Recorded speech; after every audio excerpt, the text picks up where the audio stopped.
வரைக்கும் சொல்லியே ஒவ்வொரு படத்தையும் தலைவர் ஓட்டுன்னு ஓட்டுனார்.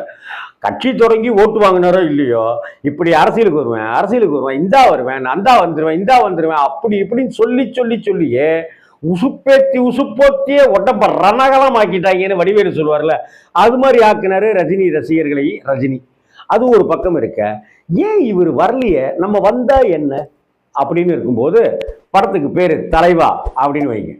தலைவாக்கு கீழே ஒரு அடிக்கோடிட்டு ஒரு கேப்ஷனை போடுங்க.